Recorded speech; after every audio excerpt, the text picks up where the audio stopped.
Madame, Monsieur, bonsoir et bienvenue dans le 20h de TFM. Dans l'actualité de ce mercredi, les dérives de la justice populaire au quartier Liberté 5B de Dakar.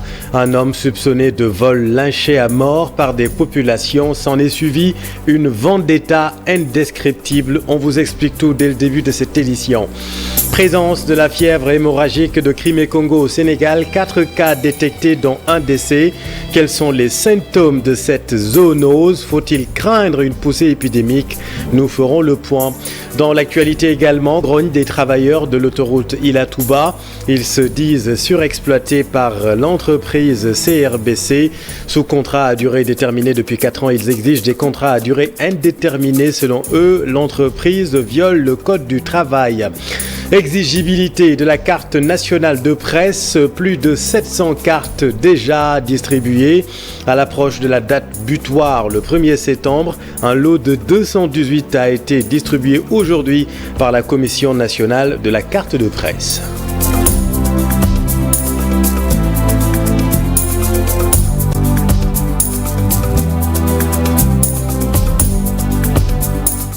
D'abord, les dérives de la justice populaire avec ce drame survenu hier au quartier Liberté 5B. Un homme soupçonné de viol a été lynché à mort par des personnes non encore identifiées. Mais l'affaire a tourné à la vendetta. Les amis du présumé voleur sont revenus dans le quartier. Vous allez le voir, tout cassé sur leur passage. Nos équipes sont retournées sur les lieux ce matin. Reportage Habib Faye et Pape Sangoné Mbaye. C'est un vol de scooter qui a mal tourné. L'auteur présumé s'appelait Ndiaga. Il a été lynché à mort, puis ligoté sur ce poteau du terrain de football de Yego de Liberté 5B.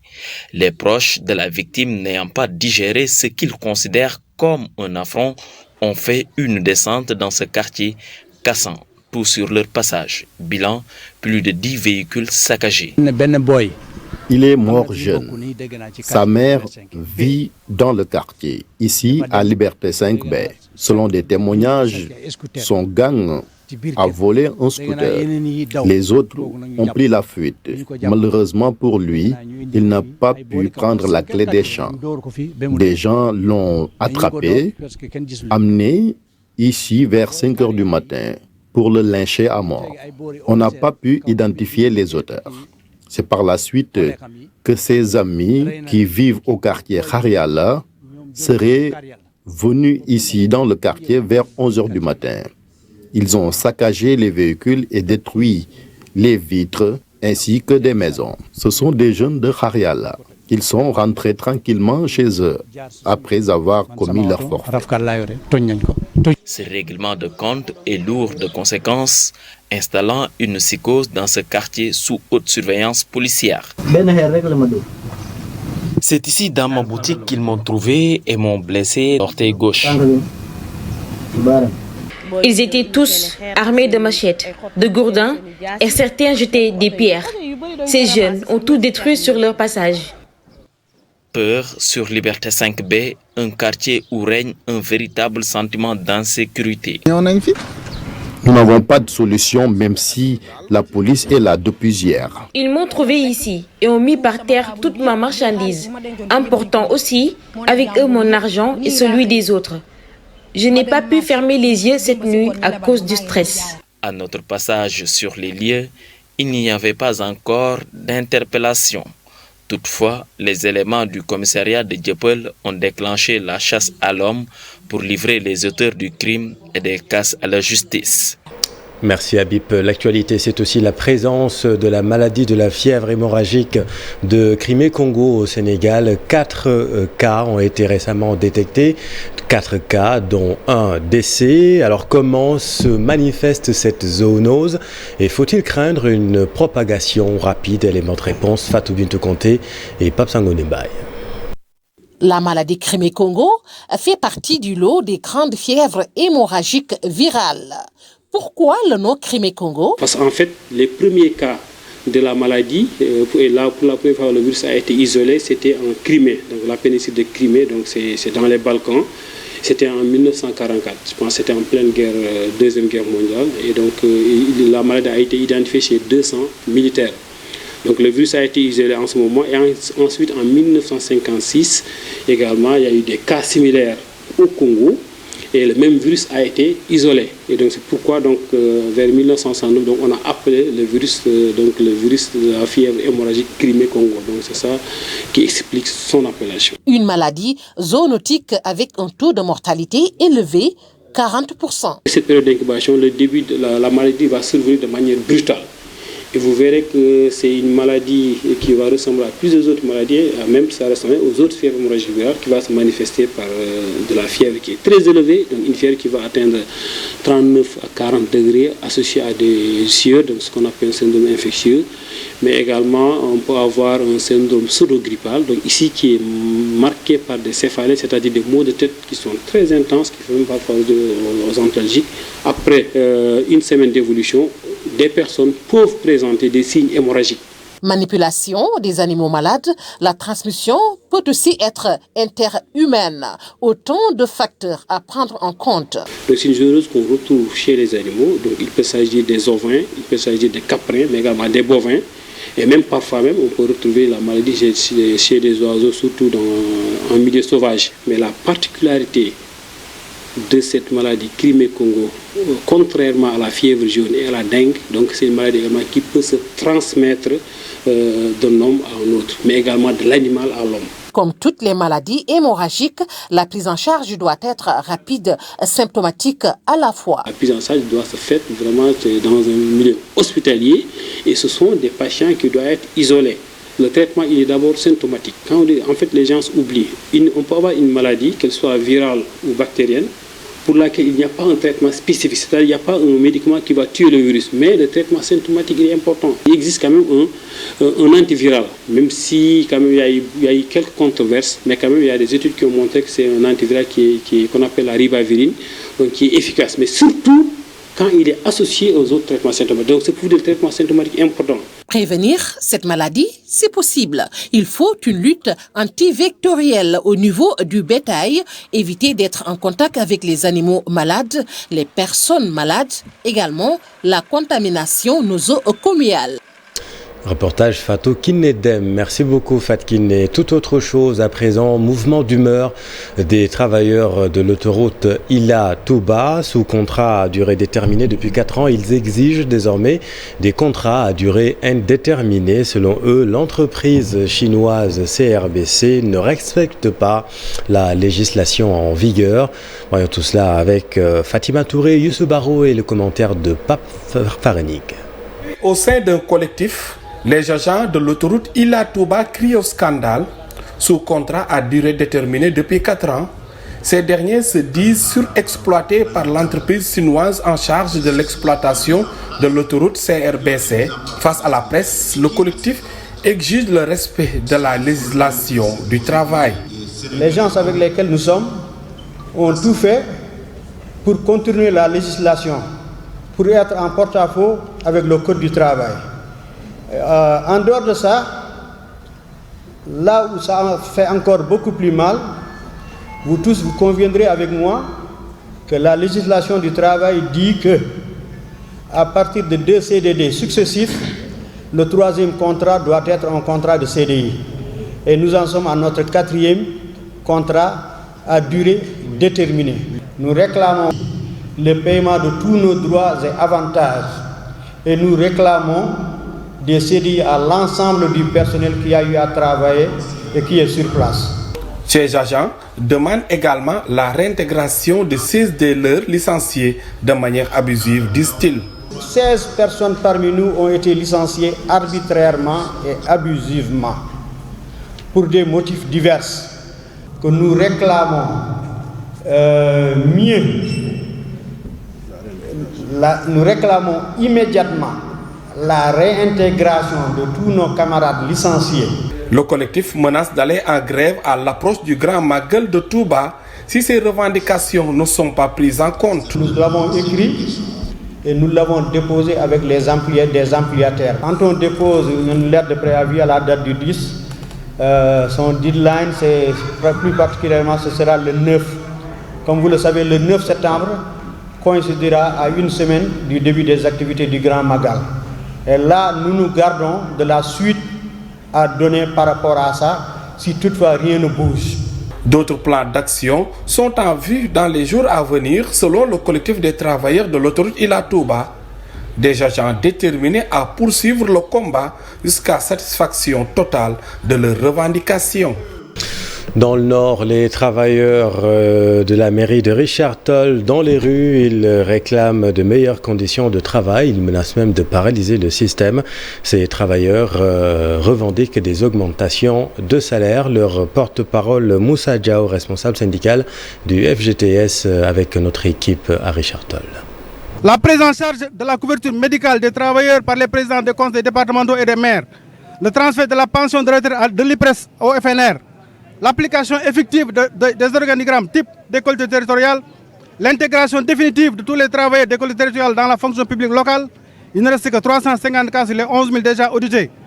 La gestion effective de la masse salariale par le Centre national de la fonction publique locale et de la formation professionnelle pour un traitement équitable des salaires de l'ensemble des travailleurs des collectivités territoriales. L'évaluation de la réforme de la fonction publique territoriale et son impact financier, avec comme conséquence la mise d'indemnité allouée au personnel de la santé publique et de l'action sociale contenue dans l'accord du 10 mai 2022. Nous demandons donc à l'État l'application d'office et stricte de la loi à tous les travailleurs des collectivités territoriales. Dans les cas contraires, la stabilité et la paix sociale seront mises en cause puisque les travailleurs ne vont plus accepter cette injustice. De même qu'ils ne courberont plus l'échine face à ces discriminations d'une autre époque. Nous ne saurons terminer nos propos sans remercier nos amis de And Gueusseum. Retour à Dakar, malgré le déclenchement du plan Orsec, certaines populations vivent encore avec les eaux de pluie stagnantes. À Diamaguène, par exemple, comme vous le voyez sur ces images, les effets positifs du déclenchement du plan d'organisation des secours tardent à se concrétiser. Voyons tout cela avec Marcel Farba-Maroun. Les retombées du plan Orsec déclenché il y a une quinzaine de jours ne se font pas ressentir partout. Nous sommes à Diamaguène, Sicap Mbao, et le moins que l'on puisse dire, c'est que les désagréments sont légion.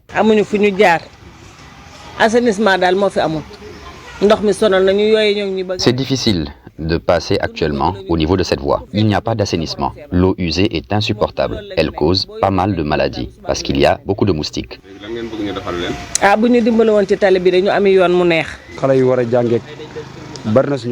Les enfants qui doivent aller à l'école coranique souffrent parce qu'il est quasiment impossible de traverser. Il y a donc des conditions de vie difficiles ici. Il y a même des personnes qui ont quitté leur domicile.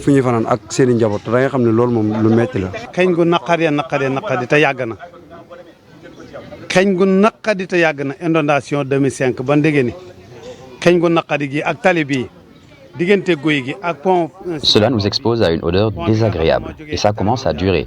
Depuis 2005, c'est la même chose.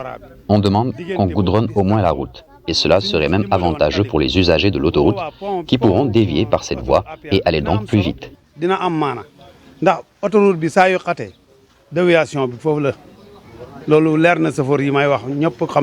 Pourtant, un travail sans relâche est effectué par des privés au quotidien, mais apparemment, on est encore loin du compte. Actuellement, nous sommes en train de faire du pompage au niveau de la commune de Diamaguène-Sicap-Mbao. Là, nous sommes actuellement au niveau du quartier de Léona et de Taïf. Actuellement, il y a une motopompe de 150 mètres cubes par heure qui fonctionne pour au moins soulager les populations sur la situation que les gens sont en train de vivre. Une situation très compliquée, très catastrophique. Parce que là où je parle avec vous, il y a des familles qui sont toujours dans l'emprise de l'eau. Nous, les acteurs, notre combat, c'est accompagner les populations, essayer de les faire sortir dans cette situation. Et aussi de travailler en parfaite collaboration avec l'État. Parce qu'ils ont déclenché le plan Orsec en grande pompe, mais jusqu'à présent, on n'a pas encore vu le bout du tunnel. Les appels à l'endroit des autorités se multiplient donc pour éviter le pire dans les prochains jours, car selon les prévisions faites par les experts, d'autres pluies plus conséquentes sont attendues à Dakar et aux alentours. Et on en vient à notre reportage conso du jour, reportage consommation consacré à la rareté du poisson. C'est connu, l'hivernage n'est pas une période propice pour partir en mer. Cette situation, malheureusement, conduit à la cherté de la ressource. Reportage au quai de pêche de Yoff, Fatima Touré et Younous Diatta. En période d'hivernage, souvent, le poisson se fait rare. Au quai de pêche de Yoff, cela se confirme. Trouvé sur cette pirogue, Ces jeunes mareyeurs ne cachent pas leur colère. Ils déplorent des pratiques illicites qui favorisent la raréfaction du produit, mais aussi la présence de bateaux étrangers qui portent un sacré coup à la pêche artisanale. La raréfaction s'explique du fait de la présence de navires étrangers. À cela s'ajoute l'utilisation de monofilaments par certains pêcheurs, ce qui est illicite. On dirait qu'il n'y a aucune réglementation. Malgré cette situation tant décriée, ce vendeur de poissons soutient que les prix ont connu une baisse ces derniers jours. Les prix sont abordables présentement. Celui-ci coûte 15 000 francs. L'autre, c'est à 10 000 francs. Pour l'État, il y en a pour 10 000, 12 000. Franchement, ce n'est pas cher. Celui-ci, nous l'appelons le perroquet. Les mareyeurs l'exportent souvent. Mais nous aussi, nous l'achetons parfois pour le proposer à nos clients. Des propos bien confirmés par ses clients trouvés sur place. Avant, les prix étaient très chers, mais aujourd'hui, j'ai eu du bon poisson pour pratiquement la moitié des prix qu'ils nous faisaient payer avant. La rareté du poisson ces derniers jours avait obligé plusieurs familles à s'adapter en trouvant des alternatives au poisson. La baisse des prix, un ouf de soulagement pour ces dernières qui espèrent que les prix vont rester inchangés. Merci Fatima. Tout autre chose à présent, formation des journalistes sur l'organisation et le fonctionnement de l'Assemblée nationale. La Convention des jeunes reporters plaide en faveur de la présence des journalistes durant les travaux des commissions par souci d'efficacité mais aussi de transparence. Compte rendu de cette journée, Fatou Bintou Conté à Lunjagne. Dans le souci de mieux traiter l'information au sein de l'Assemblée nationale, le Forum civil a tenu à former les journalistes à travers la Convention des jeunes reporters avec comme objectif d'aller vers une presse parlementaire. L'objectif principal du Forum civil, c'est d'amener l'Assemblée nationale à accréditer des journalistes au niveau de l'Assemblée nationale. Parce que beaucoup pensent que le travail parlementaire se limite à la plénière, alors que le journaliste doit être un arbitre sur les travaux qui sont effectués au niveau des commissions parlementaires. Lors de cette formation, les textes régissant l'Assemblée nationale, le règlement intérieur seront passés au peigne fin. Nous renforçons également leurs capacités sur les dispositions du règlement intérieur de l'Assemblée nationale, que ce soit sur la mise en place des commissions d'enquête, que ce soit sur l'immunité des députés, que ce soit également sur les techniques d'interpellation du pouvoir législatif. Comme on le sait, une bonne partie du travail parlementaire se fait en commission. Les jeunes journalistes lancent un plaidoyer aux députés pour qu'ils puissent assister au travail de commission. Ce que nous demandons, nous l'avons dit, le travail se fait dans les commissions. Parce que la séance plénière, c'est pour compléter et pour voter. C'est pourquoi, à défaut d'avoir une presse parlementaire, une télévision parlementaire, une radio parlementaire, maintenant, ce que nous demandons à l'Assemblée nationale, c'est de laisser à la presse la possibilité d'assister à ces réunions-là, les réunions de commission, pour permettre au moins de savoir ce qui a été dit et relater la bonne information. À terme, cette formation va permettre aux journalistes d'accroître leurs connaissances sur les règles de fonctionnement et d'organisation de l'Assemblée nationale. Fatou, restons dans le secteur de la presse. À partir du 1er septembre, elle sera exigée pour prouver un statut de journaliste. Il s'agit de la carte nationale de presse. L'exigibilité du document rentre en vigueur à partir de cette date et à l'approche de cette date butoir, la Commission nationale a délivré aujourd'hui même 218 cartes à des journalistes et techniciens des médias. Compte rendu de cette cérémonie, Aminata Baresso, Younous Diatta. 217, c'est le nombre de cartes de presse nationale distribuées cet après-midi du 24 août à des journalistes et techniciens des médias. Nous avons distribué aujourd'hui 217 cartes. Bon, il y a certains qui sont venus pour récupérer leurs cartes. Les autres auront la possibilité, après la cérémonie, d'aller récupérer leurs cartes au ministère de la Culture et de la Communication, qui fait office de secrétaire administratif et technique. Dans un pays où tout le monde est journaliste, n'est pas journaliste qui veut. Alors, il faut faire la différence entre la bonne graine délivrée, et je crois que cette carte quand même va nous permettre de faire au mieux notre travail et d'avoir quand même accès à d'autres espaces pour au moins que le travail de journaliste soit beaucoup plus accessible. Plus de 1500 dossiers enregistrés depuis le démarrage des travaux. Dans ce lot, environ 760 cartes ont été déjà produites. Nous avons enregistré 1522 demandes. Nous avons examiné 1400 dossiers. Et sur les 1400 dossiers, nous avons délivré quelques 767 si ma mémoire est bonne, de cartes, et il y a 98 qui sont présentement en production.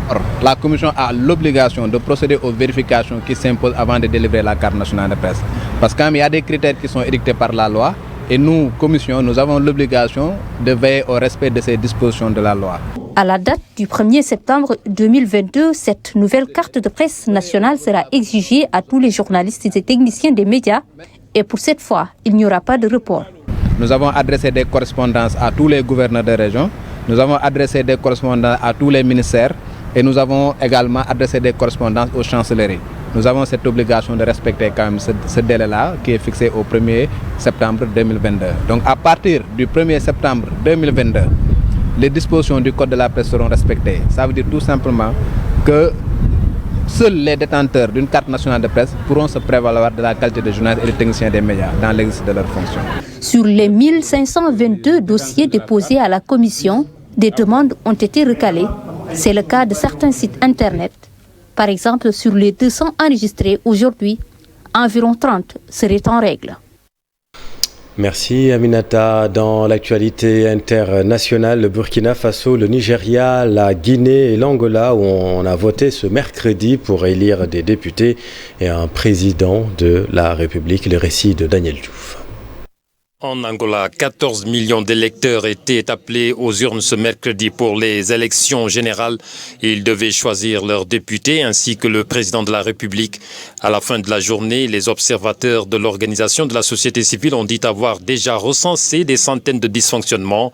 Les résultats pourraient être serrés entre le mouvement populaire pour la libération de l'Angola, le mythique MPLA, au pouvoir depuis l'indépendance, et l'UNITA, l'Union nationale pour l'indépendance totale de l'Angola.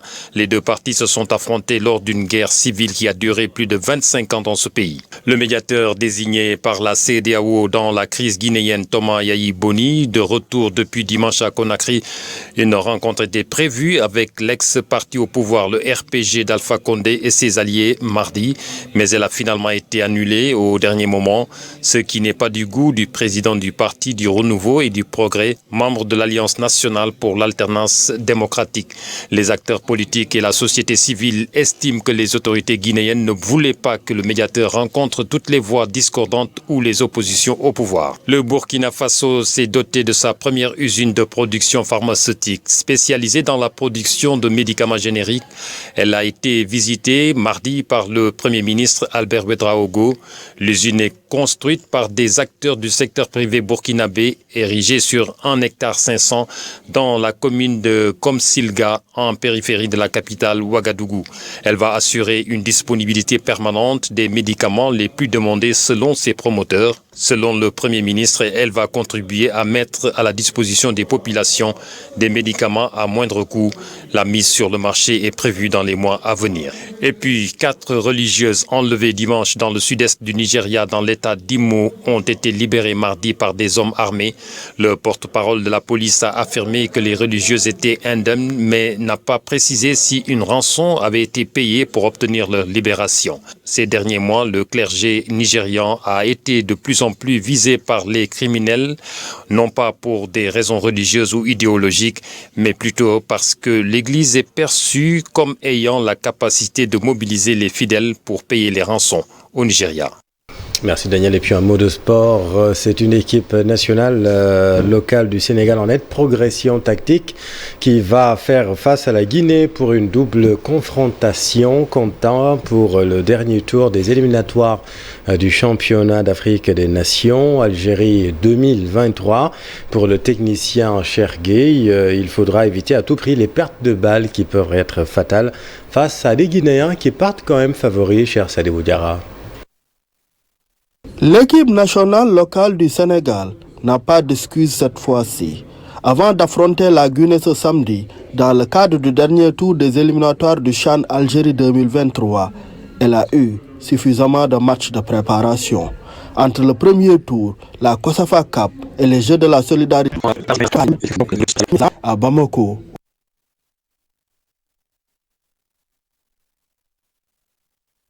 L'équipe nationale locale du Sénégal n'a pas d'excuses cette fois-ci. Avant d'affronter la Guinée ce samedi, dans le cadre du dernier tour des éliminatoires du CHAN Algérie 2023, elle a eu suffisamment de matchs de préparation. Entre le premier tour, la COSAFA Cup et les Jeux de la solidarité à Bamako. Et toutes nos excuses pour ce petit souci technique. Nous y reviendrons dans nos prochaines éditions. C'est promis, c'est la fin de celle-ci. Rendez-vous dans un instant pour la deuxième partie de Soir d'info avec Papa Blader et son invité ce soir, le ministre du Travail, M. Sambassi. Restez avec nous, vous êtes au bon endroit. Bonne soirée.